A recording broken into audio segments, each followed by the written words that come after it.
მოგესალმებით, რადიო სივრცის ეთერშია ბიზნეს ინსაიდერი, მე გიორგი აბაშვილი ვარ, წამყვანი დღევანდელი გადაცემის, ვიდრე სტუმართან გავაგრძელებდეთ, ვისაუბრებდეთ, დავიწყებდეთ საუბარს, მანამდე მინდა გამოვეხმაურო საქართველოს ეროვნული ბანკის მიერ დღეს მიღებულ გადაწყვეტილებას, გულისხმობ მონეტარული პოლიტიკის განაკვეთი დარჩა უცვლელად 8%-ზე. მოგეხსენებათ, რომ ხდება ეტაპობრივად მონეტარული პოლიტიკის განაკვეთის 7%-იან დონემდე ნორმალიზება, ასე ვთქვათ, 7%-იანი დონე არის ნეიტრალური დონე, რომელიც აქვს გაცხადებული საქართველოს ეროვნულ ბანკს. მოგეხსენებათ, რომ საკმაოდ მაღალი მაჩვენებლიდან მონეტარული პოლიტიკის განაკვეთის მთელი გასული წლის განმავლობაში ხდებოდა ეტაპობრივი შემცირება, მათ შორის იყო საკმაოდ გაბედული ნაბიჯები ზუსტად 1 წლის და 1 თვის წინ, გულისხმობ თებერვალ-მარტის განმავლობაში მიღებულ გადაწყვეტილებებს, მნიშვნელოვნად შემცირდა რეფინანსირების განაკვეთი, რომელსაც ბუნებრივია თავის მხრივ საშუალება მისცა და სტიმული მისცა კიდევ უფრო მაღალ ეკონომიკურ ზრდას, რომელიც ჩვენ მქონდა გასული წლის განმავლობაში 9%-ზე მაღალის და ვიმედოვნებთ მინიმუმ 9%-იანი მაჩვენებელი, რომელიც საბოლოო ჯამში დაფიქსირდება, მათ შორის მსოფლიო ბანკის შეფასებით, ეს სწორედ დიდწილად არის გამოწვეული ასევე საქართველოს ეროვნული ბანკის სწორი პოლიტიკით, თან ერთი მხრივ საინტერესოა, მაგრამ მეორე მხრივ ფაქტია, რომ მაღალი ეკონომიკური ზრდის პარალელურად ჩვენ გვაქვს ინფლაცია მიზნობრივ მაჩვენებელს დაბლა, მიზნობრივი მაჩვენებელი არის 3%, 3%-ზე დაბალი ინფლაციური მაჩვენებელი გვაქვს. სხვა შორის დღევანდელ რელიზში, რომელიც საქართველოს ეროვნულ ბანკმა გაავრცელა, საკმაოდ საინტერესო არის მიმოხილული პროცესები, მათ შორის რა თქმა უნდა არის დაშვება, რომ შესაძლოა ინფლაციას კონდეს გარკვეული მცირე გადახრა მიზნობრივი მაჩვენებლიდან, მაგრამ საბოლოო ჯამში, საშუალო და გრძელვადიან პერიოდში ყველა პროგნოზის თანახმად ინფლაცია იქნება მიზნობრივი მაჩვენებლის ფარგლებში, ანუ ამ კუთხით მნიშვნელოვანი ტიპის რისკი არსებობს და ასევე მსმენელს შევახსენებ, რომ ეროვნული ბანკის მთავარი მანდატი, რა თქმა უნდა, არის ინფლაციის მართვა და ამ პერიოდის განმავლობაში ჩვენ ხედავთ, რომ ზედმიწევნით სწორად არის პროცესი მართული, სწორედ კიდევ ერთხელ ის, რომ მაღალი ეკონომიკური ზრდის პარალელურად ინფლაცია გვაქვს დაბალი, აქ მნიშვნელოვანია საქართველოს ეროვნული ბანკის როლი, თუმცა რა თქმა უნდა არსებობს გარე ფაქტორები, ცხადია შიდა ფაქტორები, შიდა მერყეობასაც ჩვენ ხედავთ, მაგრამ ხედავთ გარე ფაქტორებს, რომელიც ჩანს ეროვნული ბანკის შეფასებაში და ასევე ჩვენ თუ შევხედავთ მსოფლიო ბანკის ბოლო შეფასებას, რომელიც სულ 2 კვირის წინ გამოქვეყნდა, აქაც ვხედავთ, რომ რეგიონში მაღალ გეოპოლიტიკურ რისკებზე კვლავ საუბრობს მსოფლიო ბანკი, რაც თავისთავად გარკვეული ტიპის გაურკვევლობებს ქმნის.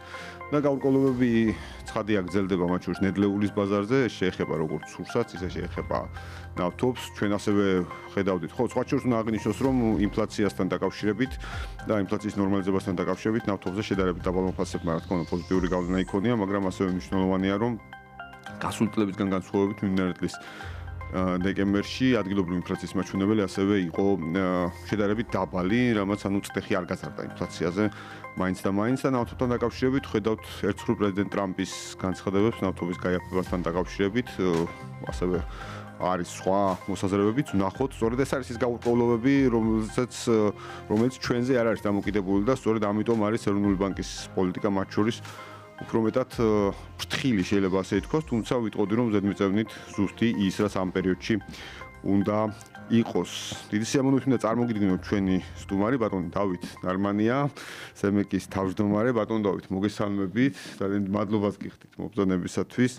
დღეს ბიზნეს ინსაიდერში, რადიო სივრცის ეთერში ჩვენ ვსაუბრობთ ენერგეტიკულ პოლიტიკაზე მთლიანობაში და დიდი სიამოვნებით ვისაუბრებთ თქვენთან ამ თემაზე უპირველეს ყოვლისა, მაგრამ როგორც სემეკის თავმჯდომარეს, არა მხოლოდ, ასევე როგორც ეკონომიკის დოქტორს, პროფესორს, მინდა გკითხოთ ის მართლაც უპრეცედენტო გადაწყვეტილება, რომელიც სახეფას სულ 2 დღის წინ შევიტყვეთ საქართველოს პრემიერის არაბთა განათებულ საემიროებში ვიზიტის დროს, საუბარი შეეხება თითქმის 6 მილიარდიან ინვესტიციას, სოლიდური ინვესტორის მიერ, რომელიც უნდა განხორციელდეს საქართველოში და მემორანდუმიც ვნახეთ.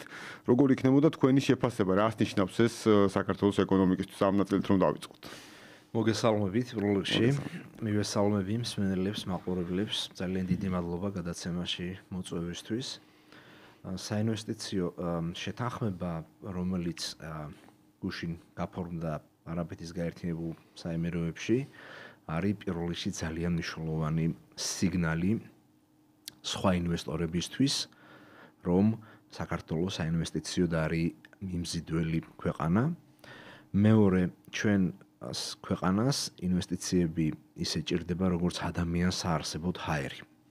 რატომ? იმიტომ რომ ინვესტიცია დიდწილად განაპირობებს მრავალ ეკონომიკურ სიკეთეს, სოციალურ სიკეთეს, როგორც არის დასაქმება, როგორც არის მთლიანი შიდა პროდუქტის ზრდა, ბიუჯეტში გადასახადების სახით დამატებით თანხების შეტანა, ასე შემდეგ და ავითარებს სხვა უამრავ სექტორს, რომელიც ჯაჭვურად არის დაკავშირებული იმ სფეროებთან, სადაც ჩაიდება ეს ინვესტიციები.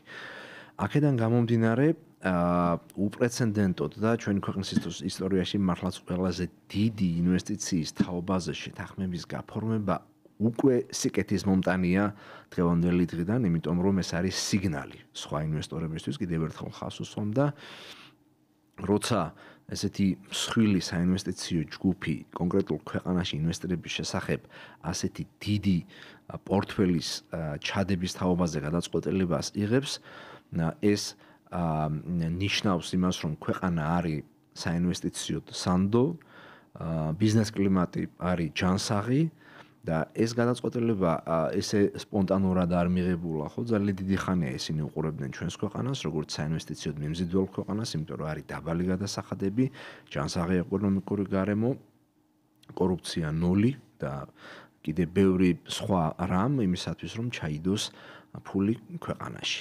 და ასევე ჩვენს ქვეყანას უყურებენ როგორც გრძელვადიანად სტაბილურ ქვეყანას და არ შემიძლია ასევე მის პოლიტიკურ კონტექსტსაც არ შევეხო. უყურებენ იმას, თუ რამდენად სტაბილურია ქვეყანა პოლიტიკურად და პოლიტიკური გუნდი რამდენად თანმიმდევრულ ეკონომიკურ პოლიტიკას ატარებს პირველ რიგში და აქაც დაინახეს მათ მწყობრი ეკონომიკური პოლიტიკა ჩვენი ქვეყნის ეკონომიკური გუნდისა და მთავრობისა, აქედან გამომდინარე მიიღეს ეს გადაწყვეტილება. ამიტომ ვიდრე ჯერ ფული შემოსულა, ვალუტასაც დავაზუსტებთ, თქვენ ნებართვით 6 მილიარდი დოლარის მოცულობის ინვესტიციაზეა საუბარი.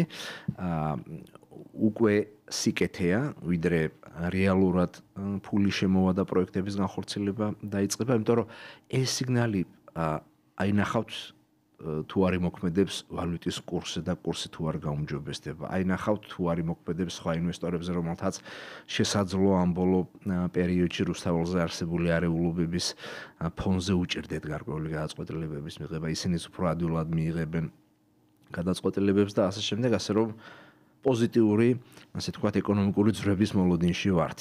აბსოლუტურად, სხვა შორის მინდა ასევე ვისარგებლო შემთხვევით ეთერით და აღვნიშნო, რომ გუშინ ერთ-ერთ მონაცემებზე მომიძა ყოფნა, სადაც სამშენებლო სექტორის წარმომადგენლები იყვნენ, მათ შორის აჭარის რეგიონიდან და რომლებიც აღნიშნავდნენ, რომ მიუხედავად იმისა, რომ ზოგადად რა თქმა უნდა გარკვეულად კონკურენტი ჩემოდის ბაზარზე, მიუხედავად ამისა ამბობდნენ, რომ აი საკმარისი იყო ამ ესჯების გაჟღერება და საკმარისი იქნება ახლა ეს პირველად სამუშაოები და ვიცე-პრემიერმა ბატონმა დავითაშვილმა აღნიშნა, რომ შესწავლაც უახლოეს დღეებში დაიწყება უფრო დეტალურად. რომ ეს იქნება ძალიან დიდი სტიმული ჩვენი არსებული პროექტებისთვის და არსებულ პროექტებზე ისინი უკვე ფიქრობენ, რომ ფასების, ასე ვთქვათ, მათი კუთხით ზრდა მოხდება, ასე რომ ეს რაც თქვენ ბრძანეთ, აი ანალოგიურად ბიზნეს სექტორის წარმომადგენლები საუბრობენ. სხვა შორის დაიქნება ელექტროენერგიის მოხმარების და წყლისას, რა თქმა უნდა, თქვენ თემასთან რომ ლოგიკურად ჩვენი რეგულირების ქვეშ მყოფი სექტორები მზად იქნებიან, რომ ყველა პროექტი, რომელიც განხორციელდება, იყოს უზრუნველყოფილი როგორც ელექტროენერგიით, ასევე ბუნებრივი აირით და გრანდიოზულ პროექტებზეა ცხადია საუბარი. თუმცა ვიდრე ასე ვთქვათ ამ ნაწილში და ზოგადად მიმდინარე წლის გეგმებზე ვისაუბრებთ, თუ შეიძლება რომ 2024 წელი შევაფასოთ მთლიანობაში, იმიტომ რომ არაერთი საინტერესო ინიციატივა ვნახეთ თქვენი მხრიდან, არაერთი საინტერესო პროექტი გაჟღერებული. 2024 წელი მართლა ძალიან საინტერესო წელი იყო ეკონომიკური აქტივობის თვალსაზრისით ქვეყანაში და შესაბამისად ეს ყველაფერი აისახა ასევე იმ სექტორებზე, რომელსაც ჩვენ ვარეგულირებთ. პირველ რიგში გაიზარდა ენერგიაზე მოთხოვნა, უფრო მეტი ენერგია იყო ქვეყანაში მოხმარებული, ვიდრე ეს იყო წინა წელს, რაც კიდევ ერთხელ მანიშნებელია იმის, რომ ეკონომიკური აქტივობა ქვეყანაში იყო უფრო მაღალი ვიდრე 2023 წელს. ძალიან ბევრი ახალი ობიექტის მიერთების შესახებ განაცხადები შევიდა სხვადასხვა კომუნალურ კომპანიებში, როგორც ელექტროენერგიაზე, ასევე ბუნებრივ აირზე, წყალმომარაგებაზე, რაც ნიშნავს იმას, რომ მეტი ახალი საცხოვრებელი სახლი თუ კომერციული ობიექტი შეემატა ჩვენს ქვეყანას, რაც კიდევ ერთხელ დაკავშირებულია იმაზე, რომ ცხოვრების დონე, იმასთან რომ ცხოვრების დონე გაუმჯობესდა ქვეყანაში, საყოფაცხოვრებო სექტორს თუ ავიღებთ, ხოლო არა საყოფაცხოვრებო სექტორში ეკონომიკური აქტივობა გაიზარდა, მეტი საწარმოები ორგანიზაციები გაკეთდა და დაფუძნდა და მიერთდა შესაბამის კომუნალურ სერვისებს, ასე რომ ამ თვალსაზრისით 2024 წელი გამორჩეული წელი იყო. პლუს მარეგულირებელმა კომისიამ მომხმარებელთა უფლებების დაცვის თუ კომუნალური სერვისების გაუმჯობესების თვალსაზრისით არაერთი ნაბიჯი გადადგა. კიდევ უფრო მეტი, ასე ვთქვათ, მომხმარებელი იქნა დაკმაყოფილებული კომუნალური სერვისებით. თუ სადმე არასწორად დარიცხული ან ზედმეტად დარიცხული თანხები იყო, ხო, დაახლოებით 1.5 მილიონი ლარი ჩამოვაწერეთ ჩვენ ფიზიკურ და იურიდიულ პირებს ასეთი არასწორი ფორმით დარიცხული გადასახადების სახით. ძალიან აქტიურად და ინტენსიურად მუშაობდით იუსტიციის სახლებთან და სულ უფრო მეტია ჩვენი კომუნალური სერვისებით მოცვის არეალი, იმიტომ რომ თვითონ საკუთრივ იუსტიციის სახლები ფართოვდება და სხვადასხვა მუნიციპალიტეტის ტერიტორიებში შიგნით დასახლებებში შენდება. აქედან გამომდინარე ის მემორანდუმი, რომელიც ჩვენ თავის დროზე გავაფორმეთ იუსტიციის სახლებთან და მოიცავს იუსტიციის სახლებში ბევრი კომუნალური სერვისის მიწოდებას, კიდევ უფრო ხელმისაწვდომი გახდა ახლა უკვე რეგიონებში მოსახლეობისთვის. ამ თვალსაზრისითაც ძალიან მნიშვნელოვანი წელი იყო, ისევე როგორც ახალი სერვისები ჩავაშენეთ ელექტრონულ პლატფორმებზე.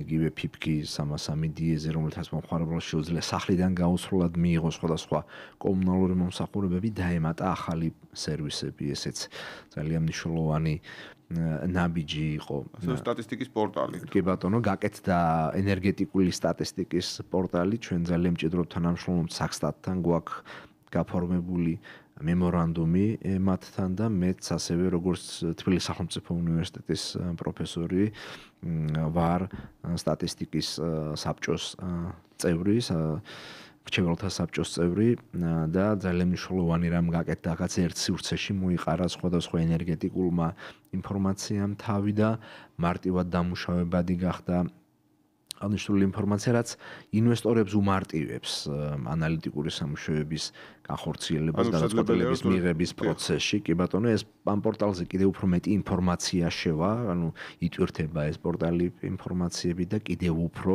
ასე ვთქვათ, ინფორმაცია ტევადი გახდება. კი ბატონო, რამოდენიმე საკითხია, მათ შორის რომელზეც ჩვენ ვსაუბრობთ, ხომ ერთ-ერთი მნიშვნელოვანი თემა არის ევროპის ენერგეტიკული გაერთიანების რეკომენდაციები, მათ შორის იყო ნეტო დარიცხვასთან დაკავშირებით. მთლიანობაში რომ გითხრათ, ასე ვთქვათ, მეტი მათ შორის ჩვენი მსმენელთა მაყურებლისთვის ევროპის ენერგეტიკული გაერთიანების რეკომენდაციების შესახებ მთლიანობაში და გაერთიანების ასევე წევრობასთან დაკავშირებით ცოტა მეტი რომ ვთქვათ, რას აძლევს საქართველოს მთლიანობაში ეს პროცესი. კი ბატონო, ევროპის ენერგეტიკული გაერთიანება ეს არის ძალიან მნიშვნელოვანი სტრუქტურა ევროპაში, ევროკავშირში, რომელიც მის წევრ და ასოცირების შეთანხმების წევრ ქვეყნებში ენერგეტიკული რეფორმების ზედამხედველობას აკეთებს, პლუს აძლევს რეკომენდაციებს და ასე შემდეგ და ასევე საერთაშორისო შეთანხმებების შესრულების მონიტორინგს ახორციელებს.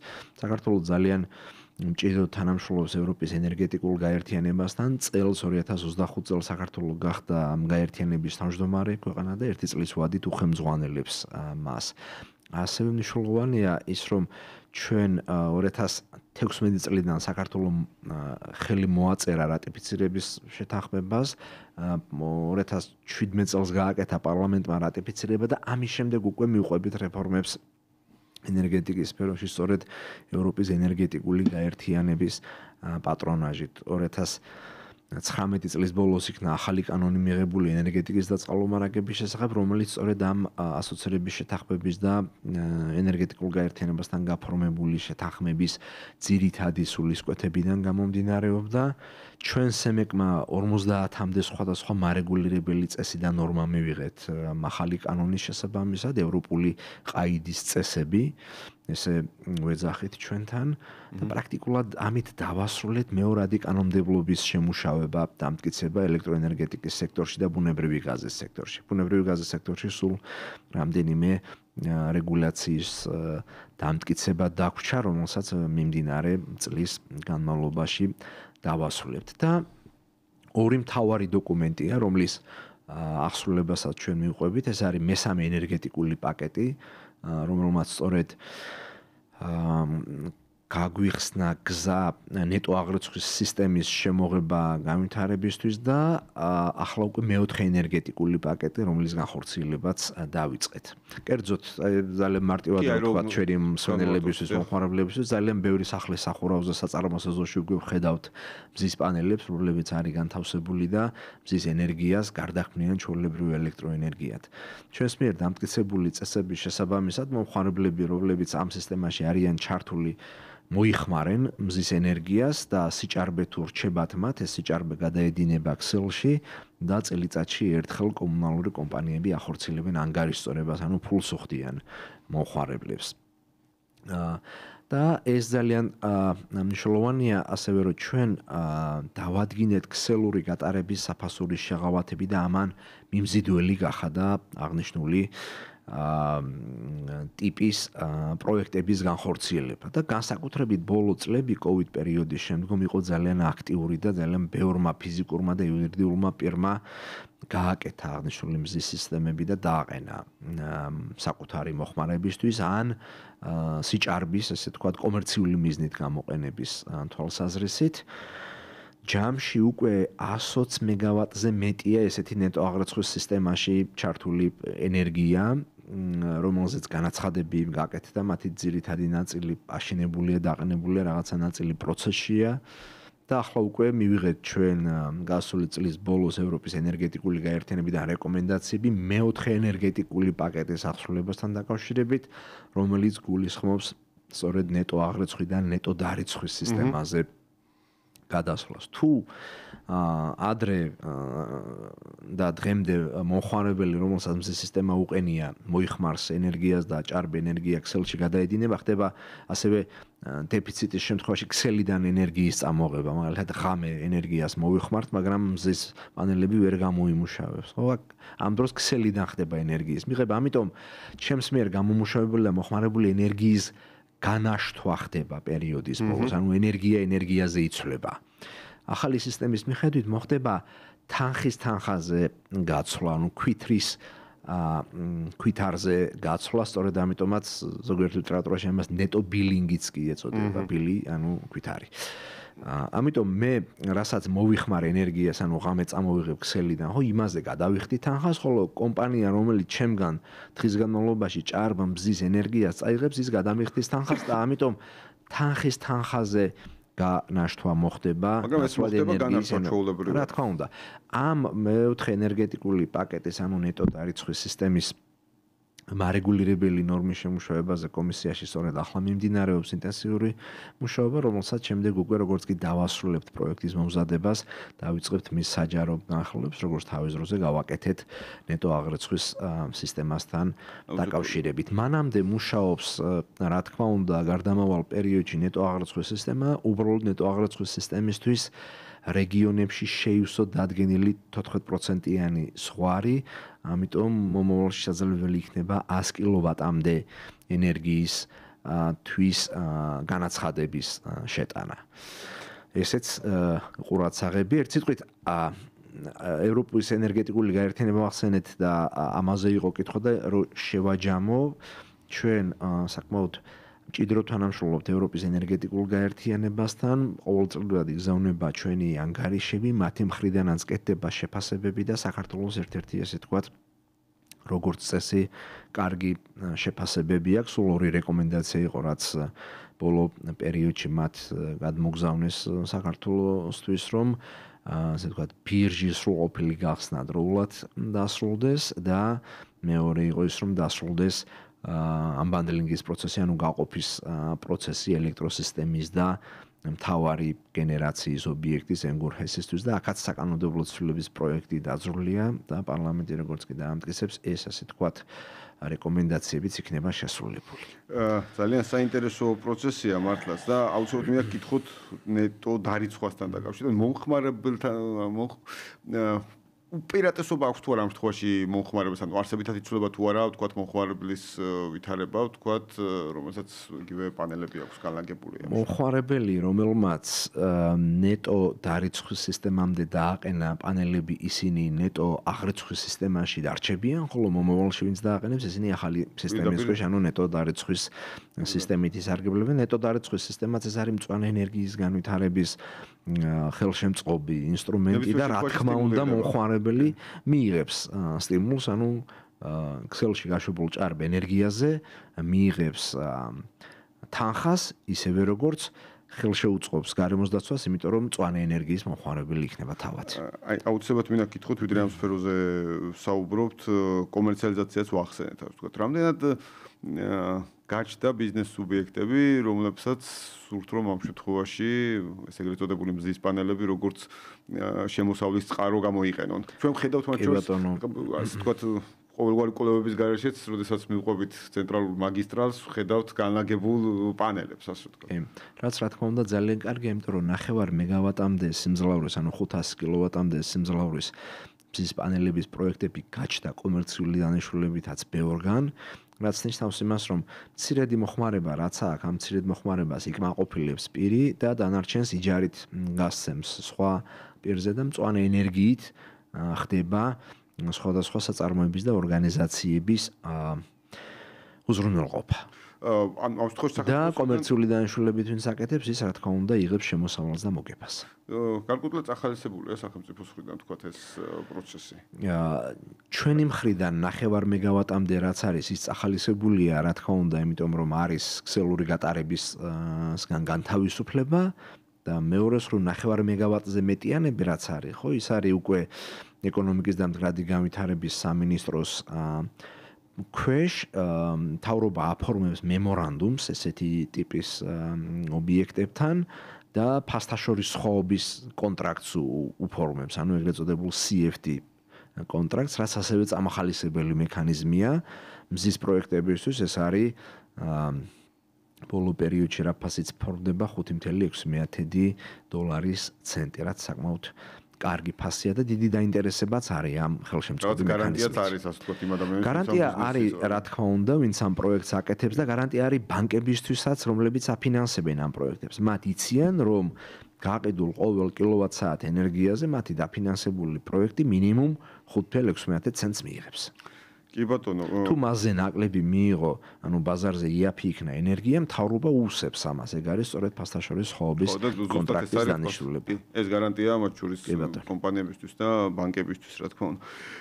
აუცილებლად მინდა გკითხოთ, ჩვენ ვისაუბრეთ თქვენ ასევე საკანონმდებლო ცვლილებების ნაწილზე, რომელიც იყო გარკვეულ ვალდებულებებზე. ერთი კითხვა, რომელიც ჩდება 2025 წელს მთლიანობაში, თქვათ, არა მხოლოდ ენერგეტიკის მიმართულებით, არის თუ არა რაიმე ტიპის დამატებითი რეგულაციები, რომელიც შეიძლება შეეხებოდეს გაზმომარაგებას, ასევე წყალმომარაგებას, ანუ რაიმე ტიპის სიახლეები და ვალდებულებები აქვს თუ არა კომპანიებს? გაზმომარაგების სექტორშიც, ისევე როგორც ელექტროენერგიის სექტორში დაიწყება რეფორმები. დაწყებულია, ვინაიდან ჩვენ უკვე მეორადი კანონმდებლობის ძირითადი ნაწილი შევიმუშავეთ. ახლა მიმდინარე წელს იქნება კომპანიების გაყოფის პროცესი, ანუ როგორც ელექტროენერგეტიკაში გაკეთდა განაწილება და მიწოდების საქმიანობა გაიყოფა ერთმანეთისგან გარკვეული კონკურენციაც გაჩნდება, რითაც საბოლოო ჯამში მომხმარებლებმა უნდა ისარგებლონ და მიიღონ სარგებელი. აქედან გამომდინარე, რა თქმა უნდა, ბუნებრივი გაზის სექტორში ასევე ესე იგი მოქმედ ენერგეტიკულ ბირჟას დაემატება პლატფორმის კომპონენტი, სადაც გაზით ვაჭრობა იქნება, ესეთ სიახლეები იქნება გაზის მსხვილი მომხმარებლებისთვის. რაც შეეხება წყალმომარაგების სექტორს, წყალმომარაგების სექტორში მნიშვნელოვანი ამოცანები არის მეტი ინვესტიციის განხორციელება და კომპანიების საქმიანობის ეფექტიანობის გაუმჯობესება.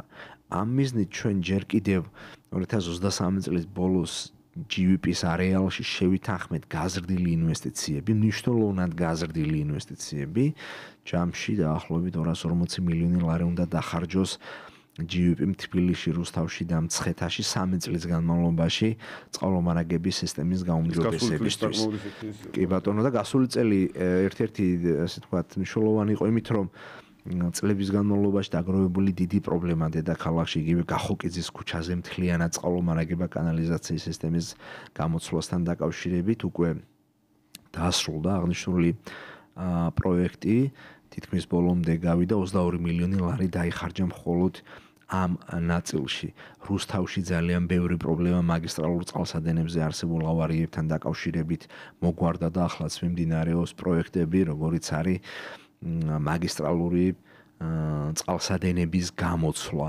ასევე რუსთავს ქონდა მხოლოდ ერთი წყალმომარაგების სისტემა, სადაც ხშირი იყო ავარიები და ამ წყალმომარაგების მთავარი მაგისტრალი 18 კილომეტრიანი მაგისტრალის დაახლოებით ნახევარი გამოიცვალა და ახალი გაკეთდა, რაც ასევე ავარიებს შეამცირებს და საბოლოო ჯამში ჩვენი ამოცანა არის, რომ ნაბიჯ შემცირდეს წყალმომარაგების სექტორში ავარიები და მომხმარებელი იყოს უფრო მეტად უზრუნველყოფილი და კმაყოფილი. კი ბატონო, სხვა შორის მინდა აღვნიშნო, რომ GVP-ის საქმიანობა განსაკუთრებით მართლაც ამ ბოლო 1 წლის განმავლობაში ესეთი განსაკუთრებით აქტიურია და შესამჩნევია მთელ რიგ შემთხვევაში ეს შედეგები. თქვენ ახსენეთ ენერგეტიკული ბირჟა და არ შემიძლია არ გკითხოთ ტენდენცია როგორია ენერგეტიკულ ბირჟაზე, იგივე დინამიკასთან დაკავშირებით ვაჭრობის ან ზოგადად პროცესი როგორ მიდის ამ ენერგეტიკული ბირჟა ამჯერმე გადავარდა ხომ გაიხსნა ნებაყოფლობით რეჟიმში გასული წლის 1 ივლისიდან ბირჟა არის გახსნილი. სხვადასხვა პერიოდის განმავლობაში ჩატარდა ვაჭრობები, რამდენიმე მიმწოდებელი და მომხმარებელი დარეგისტრირდა ბირჟაზე. ჩვენ უყურებთ ყოველდღიურ რეჟიმში ბირჟის საქმიანობას, ბირჟაზე ვაჭრობას. და როცა მეტნაკლებად ადგილზე იყო ენერგია, სამამულო წარმოების ენერგია. ამ შემთხვევაში რამდენიმე დღის განმავლობაში იყო ბირჟაზე ვაჭრობა, როცა ენერგიის წარმოებლებმა გაიტანეს გასაყიდი ენერგია, იყო დაფიქსირებული ბირჟაზე ენერგიაზე მოთხოვნა და შედგა ვაჭრობა. ჩვენს მიერ გაკეთებული ანალიტიკის მიხედვით ამ რამდენიმე დღის განმავლობაში გახორციელებული და ჩატარებული ვაჭრობების შედეგად მომხმარებლებმა, ვინც ბირჟაზე იყიდეს ენერგია, დაახლოებით 300,000 ლარი დაზოგეს. ეს არის ციფრია. კი ბატონო, სხვაობა სემეკის მიერ დაადგენილ ტარიფსა და დაფიქსირებულ საბაზრო ფასს შორის. ამიტომ, როცა ბირჟა სრულად გაიხსნება და უკვე სავალდებულო იქნება მსხვილი მომხმარებლების მხრიდან ვაჭრობა ბირჟაზე, დარწმუნებულია, რომ ეს სარგებელი და შეღავათი, რომელსაც ისინი ნახავენ, გაცილებით უფრო მეტი იქნება და ეს აისახება აუცილებლად პროდუქციის ფასებზე, რომელსაც ეს მომხმარებლები აწარმოებენ. კი ბატონო, მნიშვნელოვანი რომ ეს პროცესი დაწყებულია და თან საკმაოდ საინტერესო შედეგებია აქვე დაფიქსირებული. ბატონო დავით, კიდევ ერთი საკითხი, რომელიც ძალიან მნიშვნელოვანი ნაწილია, ერთი წლის შემდგომ 2026 წელს მასპინძლობთ მნიშვნელოვან საერთაშორისო ღონისძიებას. თუ შეიძლება რომ ამის შესახებ გითხრათ, ასე ვთქვათ, მეტი ზუსტად რას გულისხმობს ეს ნაწილი, ველით ყველა რა თქმა უნდა. 2026 წლის შემოდგომაზე საქართველოს უმასპინძლებს ენერგეტიკის მარეგულირებელთა მსოფლიო ფორუმს.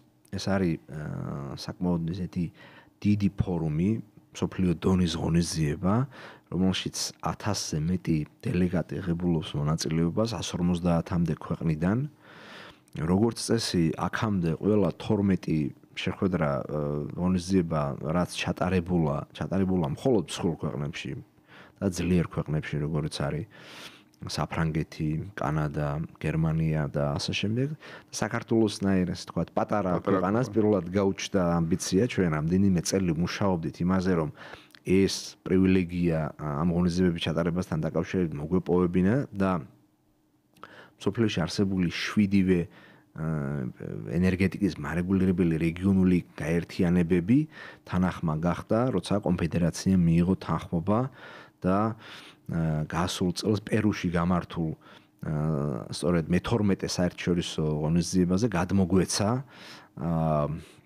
ჩვენ მანდატი, რომ საქართველოში ჩავატაროთ 2026 წელს აღნიშნული ღონისძიება. 3 წელიწადში ერთხელ ტარდება და ეს არის ერთი სრულ გამოცდილების ურთიერთგაზიარება სხვადასხვა მარეგულირებლებს შორის. ეს არის ასევე ენერგეტიკული საინვესტიციო პროექტების პრეზენტაცია, რომელსაც სხვადასხვა ქვეყნის წარმომადგენლები აკეთებენ და მასპინძელი ქვეყნისთვის არის უნიკალური შანსი, რომ თავის ქვეყნის საინვესტიციო პოტენციალი ენერგეტიკაში კარგად წარადგინოს და მოიზიდოს დაინტერესებული ინვესტორები. რა თქმა უნდა, ეს მნიშვნელოვანია, როცა ასეთ მასშტაბზეა საუბარი და მით უმეტეს თქო საქართველოს მსგავს პატარა ქვეყანას აქვს ეს პატივი, რა თქმა უნდა, კარგი მესიჯია ინვესტორებისთვის, როგორც თქვენც აღნიშნეთ. ბატონ დავით, ჩვენ მომხმარებლებს რომ დაუბრუნდეთ ამ ნაწილში, რა თქმა უნდა, ყოველთვის ყველა ეთერში, სადაც თქვენთან ერთად ყოფილი, ყოველთვის სარგებლობ ამ შემთხვევით, რომ ტარიფებთან დაკავშირებით გითხოთ ჩვენი მსმენელებისთვის, მაყურებლისთვის, ბუნებრივია, საინტერესოა მიმდინარე წელს, მინიმუმ მიმდინარე წელს არსებული ვითარება ტარიფებთან დაკავშირებით, ამ კუთხით რაიმე ტიპის სრულებას ექნება თუ არა. მიმდინარე წელსაც ჩვენ საკმაოდ მშვიდად მივდივართ სატარიფო თვალსაზრისით და რაიმე ზრდა დაგეგმილი არ არის. ელექტროენერგიის ტარიფები გახსოვთ თქვენ რომ 2023 წლის ბოლოს 3 თეთრით შევამცირეთ, როგორც ფიზიკური პირებისთვის, ასევე იურიდიული პირებისთვის. მაშინ დადგინდა წყალმომარაგების ახალი ტარიფი, კიდევ უფრო ადრე ერთი წლით დადგინდა გაზმომარაგების ტარიფები 5 წლით, აქედან გამომდინარე ჩვენ ვინაიდან 2-3-5 წლიან პერიოდზე, ანუ საშუალოვადიან პერიოდზე ვადგენთ ტარიფებს, ამან მოგვცა შესაძლებლობა, რომ ყოველ წლის ბოლოს არ დავადგინოთ ეს ტარიფები, უფრო საშუალოვადიანი პერიოდისთვის დავადგინოთ და ბიზნესმაც იცოდეს და მოსახლებმაც იცოდეს, რომ ამ საშუალოვადიან პერიოდში ტარიფები იქნება უცვლელი. აქედან გამომდინარე ტარიფების რაიმე სახით ზრდა უახლოეს პერიოდში მოსალოდნელი არ არის. ეს მნიშვნელოვანია პროგნოზირებისთვის, ბუნებრივია, ყველა კუთხით და მოსახლეობის სიმშვიდისთვისაც. კიდევ ერთი ნაწილი სიახლეებთან დაკავშირებით, სხვა შორის საინტერესოა, რომ შემეკი ყოველთვის გამოირჩევა სიახლეებით, რაც კარგი სტიმულია სხვა სახელმწიფო ორგანიზაციებისთვის, ასევე ცხადია, ყველგან შეიძლება რომ განვითარებაზე ორიენტირება იყოს მაქსიმალურად სწრაფად დანერგილი და ადაპტირებული. ხელოვნური ინტელექტის დანერგვა იყო ერთ-ერთი მიმართულება თქვენ შემთხვევაში. აი, რას გულისხმობს უფრო ზუსტად, თქვა ეს ნაწილი, იგივე მათი ინტეგრება კომუნალური მომსახურების მიმართულებით, რაში გამოიხატება? ხელოვნური ინტელექტი არის მნიშვნელოვანი ინსტრუმენტი მისი სწორად გამოყენების შემთხვევაში, რომ გაუადვილდეთ კომუნალურ კომპანიებს მომხმარებლებისთვის სხვადასხვა ინფორმაციის მიწოდება და მათ შორის მომხმარებლებსაც უადვილდებათ კომუნალურ კომპანიებთან ურთიერთობა. აი, ავარიების შემთხვევაში, როცა მთელი უბანი რეკავს ერთდროულად წყალმომარაგების კომპანიაში თუ ელექტროკომპანიაში თუ გაზის კომპანიაში, შეუძლებელია 3 და 5 ოპერატორმა ყველას გასცეს პასუხი, ამიტომ ლოდინის რო არის ძალიან დიდი. თუ ჩვენ ხელოვნურ ინტელექტს ჩავაშენებთ და ამის გაკეთება დაწყებულია კომუნალურ სექტორში, ჩავაშენებთ ცხელ ხაზზე, ხელოვნური ინტელექტი გასცემს პასუხს ყველა ზარს, რომ ამ და ამ უბანში მოხდა ესა და ეს ავარია და ამ პერიოდში იქნება ეს ყველაფერი აღდგენილი. გააგზავნის მოკლე ტექსტურ შეტყობინებებს უფრო სწრაფ რეჟიმში ავარიის შემთხვევაში, ვიდრე დღეს არსებული სისტემით იგზავნება და ასე შემდეგ. ეს ორხრივაც ასარგებლოა თუთ კომპანიებისთვის, მომხმარებლებისთვის ცხადია.